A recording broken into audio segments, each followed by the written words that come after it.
welcome to Producer Profile. Producer Profile is a show where we showcase some of the talented people who work behind the scenes in the entertainment, business, and local communities, while making positive influences on the lives of others.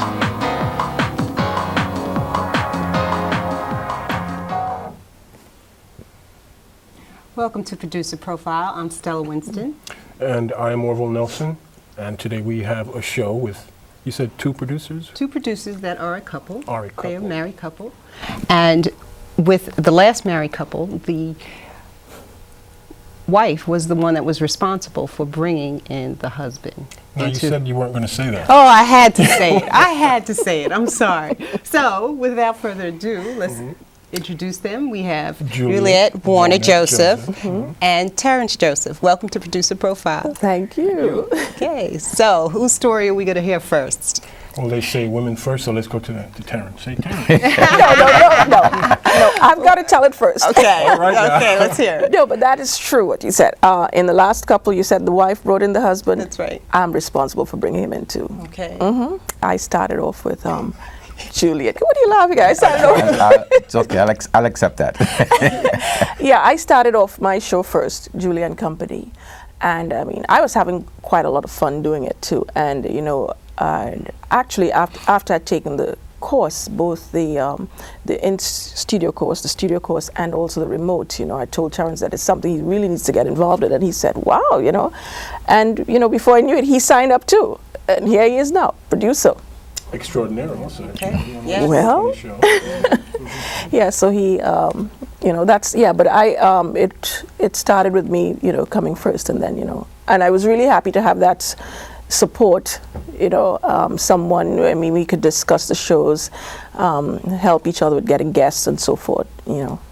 So should we see a little bit of, I think it's her show, we're going to see a clip? Well, first we're going to see a clip of Julie and Company. Okay. Now, how long has Julie and Company been on? Well, you know, I was trying to figure that out. It's about 3 years. Yeah, I'm sure it might, yeah, about that. We started in the winter, and I see Gabe in the control room there because Gabe was the person who directed our first show, you know, and he was really very helpful. Wait a minute. What? I directed the first show. Okay. Gabe directed me. Yes. Okay. Yeah, and yeah, so I don't know. We look at the clip. This would have been a few, you know, quite a few shows after the first one. Okay, yeah. And this is the clip of the author from Medgar Evers. Yeah, this is Elizabeth Nunez. Yes. She's a professor at Medgar Evers College, and she has written a few novels, and this was one of the novels that she had come on the show to promote, to speak about. So this is what you'll be seeing now. Okay, let's go to the videotape. And we're back with Elizabeth Nunez, and what she'll do right now is read us an excerpt from the book. Maybe we could have two excerpts. We'll see what time, you know, if time permits. So Elizabeth, what are you going to do for us now? You know, I thought I had picked a piece, and then all of a sudden, just as you said it, I thought of something else. Okay. So, this is about Zuela. And the man she's married to, she calls Chinaman. Chinaman had a first name, Hosang. Zuela did not know it until the priest asked, "Do you, Hosang, take this woman, Zuela Simona, to be your lawfully wedded wife, to have and to hold in sickness and in health from this day forward till death do you part?" It was 1 year since she and Rosa had played in the cane fields. She was 13. Chinaman was 47.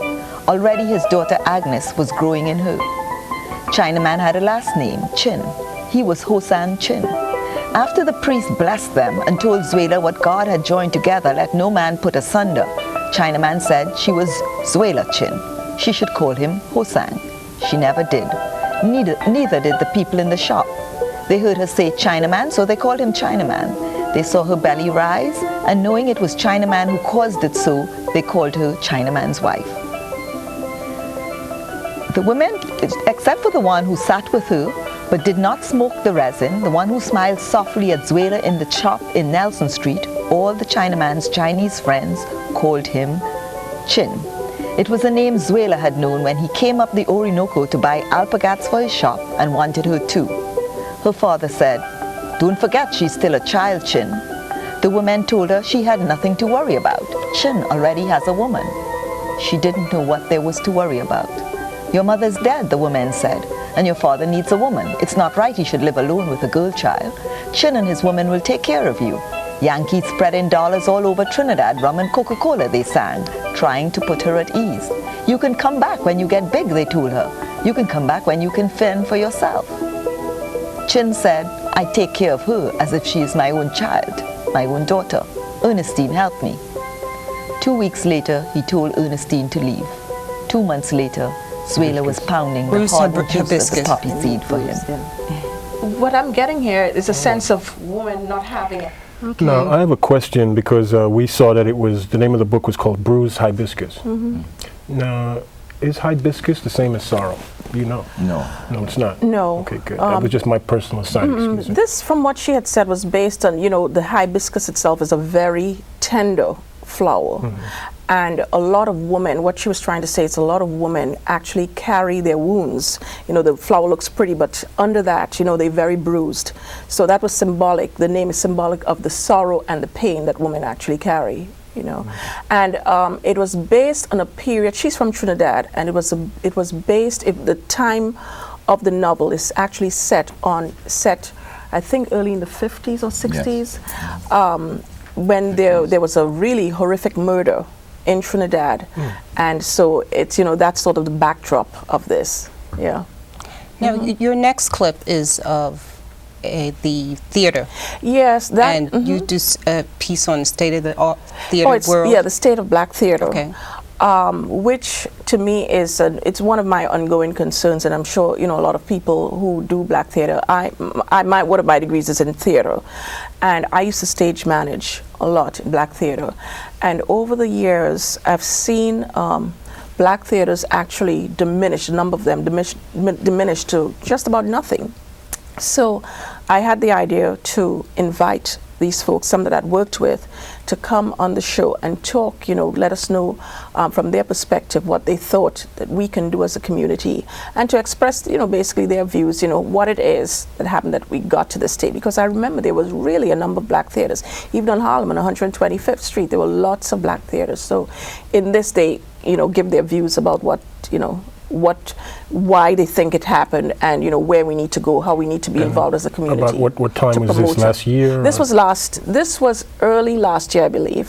So almost a full year ago? Yeah, time flies so much. It was early last year, in year 2000. Yeah. The reason I mentioned it's interesting how when you talk about the Harlem and the differences that's happening, the movement of theater, the movement of people. Right. That's why I wanted to know what year was this. Okay. Yeah, the interview itself you're talking about. Yes, that was last year. Okay, let's go to the tape. And we have some. Well, we have some very interesting people. Garland Thompson, who was the executive director of Black Spectrum Theater. Rome Neal, who is an actor, and he's associated with the New Rican Poets Theater. We also have as a guest Gloria Brown, who interestingly is a civil rights attorney, but has always written plays. And she does a lot of these plays. She's done stuff at the Billie Holiday. We had her on the show too at some time. All right, so let's take a look at this. Sure. Let's take a look at this. Because no one really knew where they would be at any time. What would you say? Well, clearly the Negro Ensemble Company was the major company of color, not only in this country but in the world. The Douglas Turner Ward and Robert Hooks and Gerald Crone founded that project, and out of it, major players and productions and projects. Just Charles Fuller went on to win Pulitzer Prizes, and it's endless, the number of people who came through the Negro Ensemble Company.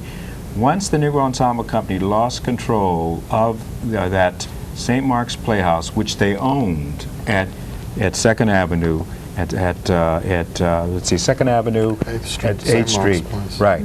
Once they lost that through a mortgage and a series of mistakes at the manager point of view, they lost that.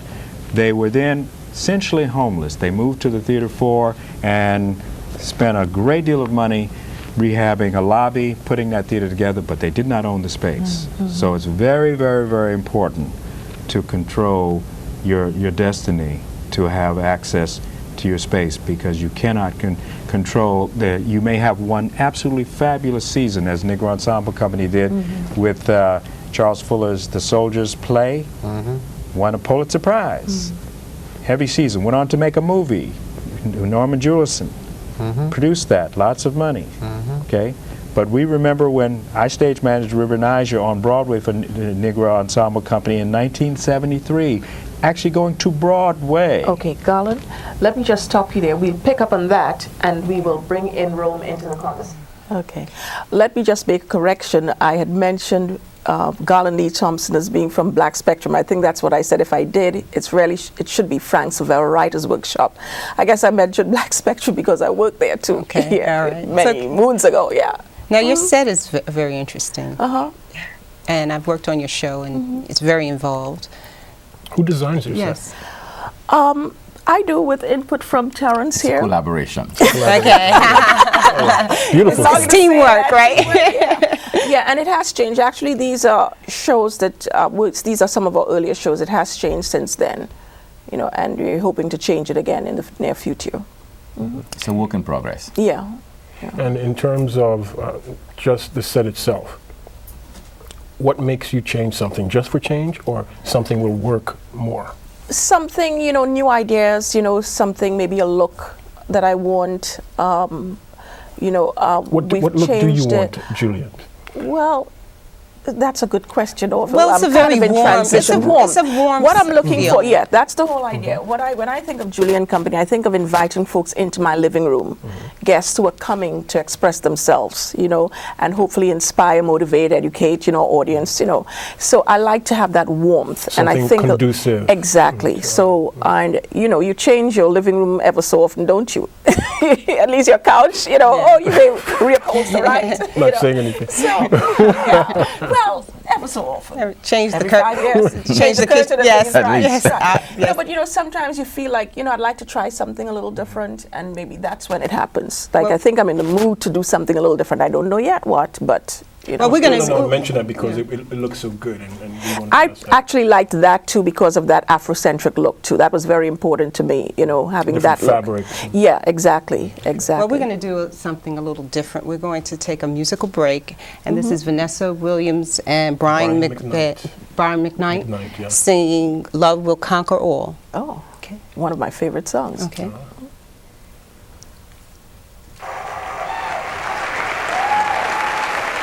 This next song was a big hit for me. It was a duet that I did with a wonderful and talented young performer named Brian McKnight, who has since gone to be a megastar in the R&B world and pop world.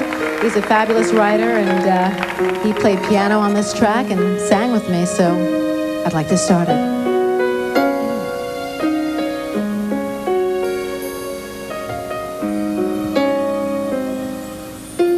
They say it's a river that circles the earth, a beam of light shining to the edge of the universe. It conquers all. It changes everything. They say it's a blessing. They say it's a gift. They say it's a miracle, and I believe that it is. It conquers all, but it's a mystery. Love breaks your heart. Love takes no less than everything. Love makes it hard, and it fades away so easily. In this world we created, in this place that we live, in the blink of an eye, babe, the darkness slips in. Love lights the world, unites the lovers for eternity.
gentlemen.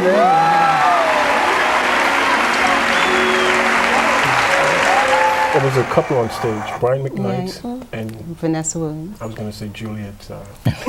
Juliet and Terrance. Now, we've focused a lot on you, Julie, but now it's Terrance's turn. Oh, wow. Let's talk about business matters. How did you come up with that concept of a show? Business Matters came about because of a conversation I had with Roy Hastick, who is the president and CEO of Caribbean American Chamber of Commerce and Industry. He wanted me to shoot some things, events that he was having, and I said, well, better idea, let's do something in the studio. And I thought, well, this was an opportunity for me to launch my program. And so now I have him as the host, and I produce and direct Business Matters. And he is from CACI, right? Right. And what is that That's name? CACI? Caribbean American Chamber of Commerce and Industry. With the acronym spelled CACI, C-A-C-C-I. Now, we have a clip of Business Matters, and Yes.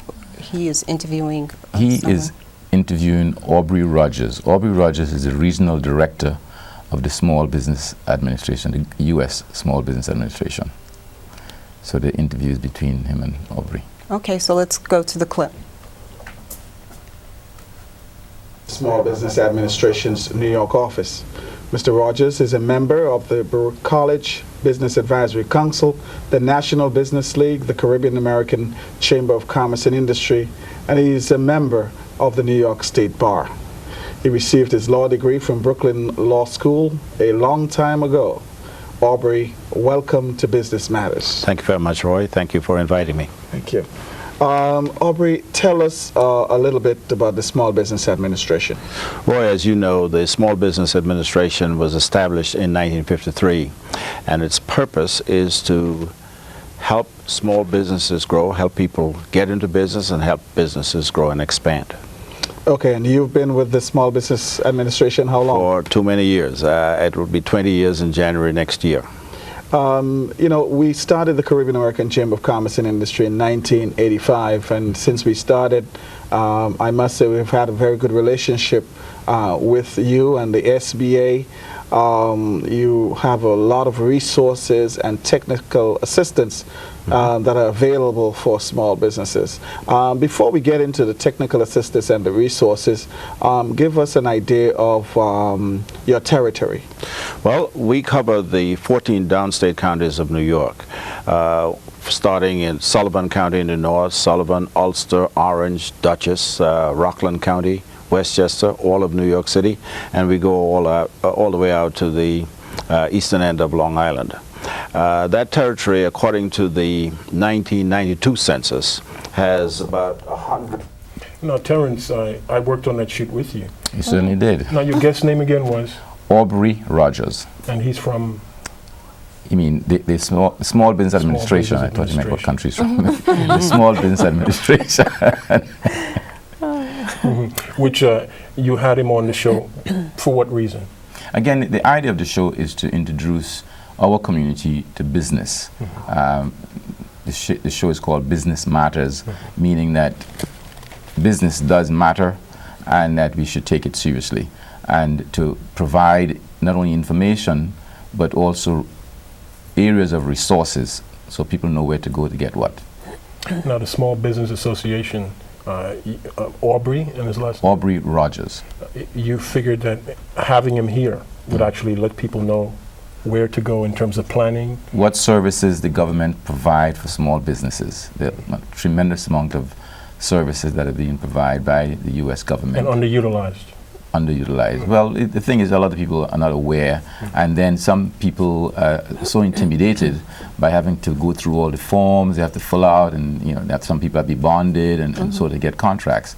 So the idea was to have him come and explain how the process works, so that people become less afraid. Okay. Now, since doing Business Matters, what type of response have you gotten from the viewing audience? Have you gotten any positive feedback? Oh yes. People, matter of fact, one of the things that happened since the show is that the Chamber of Commerce membership increased. So people call up and because, again, Roy promotes the Chamber of Commerce while he's hosting naturally. So people call and want to become members. So he has a pretty good following of people.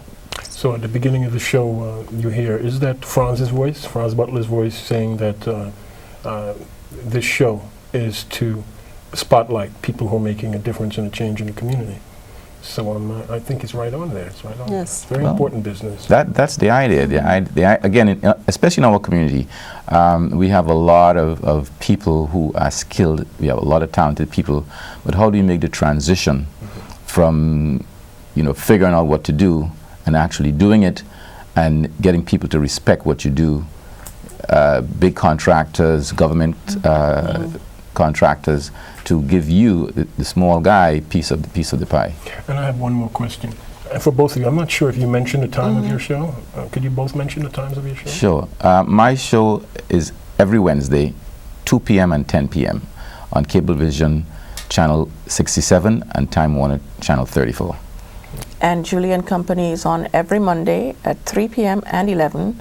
Again, Cablevision 67 and Time Warner 34. And where would you like to go from here? Like, where can you see yourselves 2 years from now or 3 years from now with Business Matters and Juliet Company?